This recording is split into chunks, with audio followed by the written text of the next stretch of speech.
थंडीच्या दिवसांमध्ये हे तुरीचे दाणे मिळतात आणि याची भाजी, उसळ किंवा आपण वरण किंवा त्याची आमटी बऱ्याचदा करून पाहतो. पण असा मऊ लुसलुशीत पुलाव जो आहे या तुरीच्या दाण्यांचा तो खूप मस्त लागतो आणि खास करून ताक म्हणजेच बुंदी टाकलेलं ताक, तुम्ही त्याला मट्टाही म्हणू शकता. तर हे ताक आणि हा पुलाव ह्याचं कॉम्बिनेशन खूप जबरदस्त लागतं आणि हा पुलाव खूप झटपट बनतो. फक्त तुरीचे दाणे हे भरपूर पाहिजेत.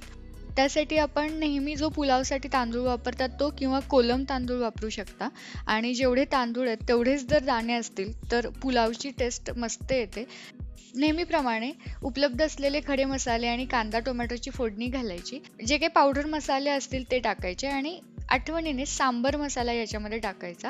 त्याच्यामुळे चव मस्त लागते आणि नेहमीचं जे लाल तिखट असतं आपण भाजी करण्यासाठी वापरतो ते वापरायचं आणि 4 चमचे दही टाकायचं आणि छान हे तुरीचे दाणे त्याच्यामध्ये मस्त भाजून असे घ्यायचे. त्याच्यानंतर